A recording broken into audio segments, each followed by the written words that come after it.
என்றொரு சத்தம் அதிர்ந்தது அலுவலகம். போட்டி மேலாளர், நடத்துனர், நடுவர்கள், போட்டியாளர்கள் மற்றும் விருந்தினர்கள் அத்துணை பேருக்கும் மாலை வந்தனங்கள். நன்மை தீமை நாடி நலன் புரிந்தால் தன்மையால் ஆளப்படுவான் என்றான் வள்ளுவன். நன்மை தீமை இரண்டையும் பிரித்தறிந்து ஆராயும் இயல்புடையவர்கள் எந்த பகுதியிலும் சென்று வேலை புரிவதற்கு தகுதியானவர்கள் என்பது இதனுடைய பொருள். மனித மனங்களில் இருக்கும் கவலைகள், கஷ்டங்களில் இருந்து அவர்களை விடுபட வைப்பது கூட ஒரு நலவாகவும் நன்மையாகவும் நான் கருதினேன். அதனால் நான் உளவளத்துணையை எனது ஆர்வத்துறையாக தெரிந்தெடுத்தேன். அலுவலகத்தில் உதவி உளவளத் துணையாளராக, அசிஸ்டன்ட் சைக்காலஜிக்கல் கவுன்சிலராக நான் புதிதாக நியமிக்கப்பட்டிருந்தேன். அனுபவம் குறைவு, ஆனால் துறையில் ஆர்வம் என்னவோ அதிகமாக இருந்ததால் மேலதிகமாகவும் என்னுடைய கற்கையை தொடர்ந்து கொண்டிருந்தேன். எங்களுடைய அலுவலகத்தில் எங்களுடைய அலுவலக உதவியாளராக நஃபீசா மரியம் எனும் ஒரு பெண் இருந்தாள். அவளுடனான உறவை நான் ஆரம்பத்தில் அதிகப்படுத்திக் கொண்டேன். ஒரு நாள் கலாம் என்றொரு சத்தம். அலுவலகமே அதிர்ந்து விட்டது. என்னன்னு பார்த்தா முன்னாடி ஒரு கண்ணாடி போத்தல் ஒன்று விழுந்து ஒரு பேரை கையை வெட்டிட்டுங்க. ரத்தம் நல்லாவே ஓடிச்சு. அப்ப அதை என்னட்டு போய் பார்த்துட்டு திரும்ப என் இடத்துக்கு நான் வாரேன். சுவர் ஓரத்தில் தன்னுடைய கைகளை முகத்தில் வைத்து நடுங்கி பதபதைத்து சுவரோடு சுவராக ஒட்டி இருந்தாள் நஃபீசா மரியம். எனக்கு கொஞ்சம் அதிர்ச்சியா போயிட்டுங்க. என்னது, அடிப்பட்டவன் நல்லா இருக்கான், இந்த பிள்ளைக்கு என்னடா நடந்துட்டு நஃபீசா நஃபீசா என்று அழைத்தேன். எந்த பதிலும் இல்லை. உறைந்த நிலையிலே இருந்தார். மேலாளர் அவரை வீட்டுக்கு அனுப்பிட்டார். எனக்கு நஃபீசாவுடைய எண்ணமாகவே இருந்தது, ஏன் அவள் இவ்வாறு நடந்து கொள்ள வேண்டும். வீட்டில் அந்த யோசனை போய்கொண்டிருக்க அடுத்த நாள் காலை அலுவலகத்துக்கு வந்து எங்களுடைய மூத்த ஆலோசகரிடம் சென்று, ஐயா, நம்முடைய நஃபீசாக்கு என்ன நடந்த ஐயா என்று கேட்டு, பிள்ளை அது இதற்கு முதல் இப்படி நடந்திருக்கு பிள்ளை, அதை பத்தி நீங்க யோசிக்க தேவையில்லை. அந்த பிள்ளை எப்பவும் அப்படித்தான். அவங்களோட அம்மா அமீனிட்டு கூட்டிட்டு வந்தாங்க, எப்பவும் அண்டுக்கு தான் இருக்கும், சொத்தையை நிறுத்தின மாதிரியே அந்த பிள்ளை இருக்கும், அதையெல்லாம் விட்டுட்டு உங்களோட வேலையை நீங்க பாருங்க என்று சொன்னேன். இல்லையா, நம்மளோட வேலை செய்யற பிள்ளை தானே சொல்லி முடிக்கல. பிள்ளை, நீங்க எப்ப புதுசு ஆபீஸுக்கு வந்திருக்கீங்க, உங்களோட வேலை என்னமோ அதை மட்டும் பாருங்க சொல்லி எனக்கு என்னுடைய ஆர்வத்துக்கு ஒரு முட்டுக்கட்டை இட்டு விட்டார். களைத்து எங்களுடைய அலுவலக உத்தியோகத்தில் உள்ளார்கள். எனக்கு கடும் அவமானமாகிவிட்டது. சுதாகரித்துக் கொண்டேன். இருந்தாலும் என் இரவெல்லாம் எனக்கு தூக்கம் இல்லை. என்னுடைய உள்ளம் சற்று கலங்கி விட்டது. ஏன் அவர் நம்மை இவ்வாறு சொல்ல வேண்டும் என்று. இருந்தாலும் எனக்கு நஃபீசாவுடைய எண்ணம் தொடர தொடர நான் நஃபீசா தொடர்பான விடயத்தை என்னுடைய பீட மேலாளரிடம் கலந்துரையாடினேன். அப்போது அவர் அந்த பிள்ளையினுடைய அறிகுறிகளை வைத்து குறிப்பிட்டார்.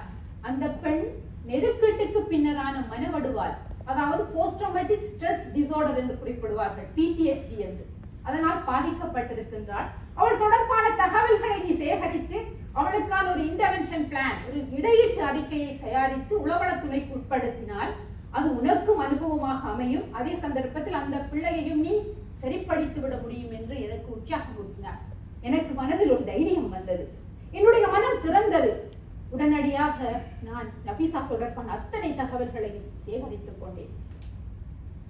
அந்த மனவடு, அவள் தன்னுடைய தந்தை, தன் அன்புக்குரிய தந்தை ஒருவரால் மிக கொடூரமான முறையில் தாக்கப்பட்டு இறந்ததை தன் கண்களால் கண்டு அந்த வடுவால் அந்த நோய்க்கு, அந்த அசாதாரண நடத்தைக்கு ஆள்பட்டிருப்பதை நான் உறுதிப்படுத்திக் கொண்டேன். எவருடனும் அதிகமாக பேச விருப்பமில்லை. தனிமையை விரும்பக்கூடிய தன்மை, இரக்கத்தை கண்டால் நடுங்குவது, திடுக்கிடும் சத்தங்களுக்கு பயப்படுவது, எப்போதுமே எதையாவது ஒன்றை யோசித்துக் கொண்டே இருப்பது என்ற இந்த அத்தனை நடத்தைகளும் அவளை அலுவலகத்தில் ஒரு அசாதாரண நடத்தை உள்ளவளாக, டிசார்டர் பிஹேவியர் உள்ளவளாக அடையாளப்படுத்தியது. காரணம், மரணத்தினுடைய வலி அவளை பாதித்தது. மரணத்தினுடைய வலி எப்படி இருக்கும் என்று மானசீகமாக உணர்ந்தவள் நான் என்றபடியார். 20 வயதில் நான் இருக்கும் போது என்னுடைய அன்பு சகோதரி கொடிய புற்றுநோயால் திடீரென்று இறந்து விட்டார்.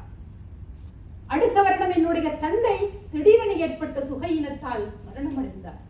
அதிலிருந்து 2 வருடத்தில் என்னுடைய சகோதரன் ஒரு அகால விபத்தில் மரணமடைந்து விட்டார். அதிலிருந்து 2 வருடத்தில் என்னுடைய தாய் என்னை விட்டு பிரிந்தார். இப்படி அடுக்கடுக்கான 4 மரணங்கள் என்னை சுத்தி சுக்கு நூறாக்கி இருந்தாலும் என்னை சார்ந்தவர்கள் என்னை ஆதரித்ததால் நான் அதிலிருந்து மீண்டேன்.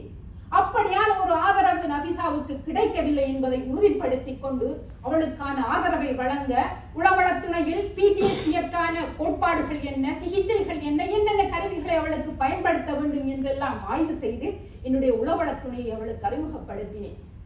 ஒரு பக்கம் இது போக அடுத்த பக்கம் உத்தியோகத்தர்கள் என்னை காணும் போதெல்லாம் என்ன நபிசா நல்லாயிட்டாவா, சரியாக்கிட்டீங்களா என்று ஒருவர், இன்னும் சிலர் என்ன பிள்ளை நன்னோட சொன்னேன் தானே இதை விட்டு வேலையை பாருன்னு சொல்லி தேவையில்லாத வேலையை பார்க்காமலுக்கு உங்களோட வேலையை நீங்க பார்த்திருக்கலாம் என்றெல்லாம் பல மறையான கண்டங்கள் என்னை தாக்கிக் கொண்டு இருந்தன. எனக்கு சற்று குழப்பமான நிலை வருகின்ற சந்தர்ப்பத்தில் நபீசா என்னிடம் வந்து குறிப்பிட்டாள், அக்கா இவங்க சொல்றத வச்சு என்ன கைவிட்டுறாதீங்க அக்கா, இப்பதான் என்னை பற்றி நான் கொஞ்சம் யோசிக்க தொடங்கி இருக்கேன் அக்கா, நான் உங்களுக்கு ஒத்துழைக்கிறேன், நீங்கள் என்னை சரியாக்குங்க அக்கா என்று என்னுடைய கைகளை பிடித்தார். அந்த இடத்தே முடிவு, இந்த விடயத்தில் நான் சாதிக்க வேண்டும், அந்த பிள்ளையையும் சரியாக்க வேண்டும் என்று கிட்டத்தட்ட 4 மாதங்கள் நபீசாவோடு இணைந்து அவள் ஆழ் மனதில் இருக்கும் அந்த சம்பவங்களை ஒவ்வொன்றாக வெளியில் கொண்டு வந்தேன். ப்ரீ அசோசியேஷன் என்று குறிப்பிடுவார்கள், சுயாதீன இயக்குமுறை. ஒவ்வொரு விடயங்களையும் உரையாடல்களாகவும் எழுத்துக்களூடாகவும் வெளியில் கொண்டு வர அவளுடைய அசாதாரண நடத்தைகள் அத்தனையும் மாறத் தொடங்கின. அந்த அத்தனை விடயங்களையும் நான் ஒரு சிறந்த ஒரு நூலாக தொகுத்து என்னுடைய கற்கைக்கான ஒரு ஆய்வறிக்கையாக சமர்ப்பித்து ஒரு சிறந்த ஒரு பெருபேரையும் பெற்றேன். என்னை நக்கல் செய்தவர்கள் கூட இந்த புத்தகத்தை அவர்களுக்கு ஒரு வழிகாட்டியாக கொள்ளும் அளவுக்கு நான் மாறினேன். நாங்கள் எதையும் கற்றுக்கொண்டு பிறப்பதில்லை அல்லவா, ஆனால் நாங்கள் ஒரு துறையில் சாதிக்க வேண்டும் என்று மனம் திறந்து விட்டால் வெற்றி என்பது நிச்சயம். எண்ணி துணிக கருமம் துணிந்தபின் எண்ணுவோம் என்பது இழுக்கு என்று கூறி விடைபெறுகிறேன். நன்றி.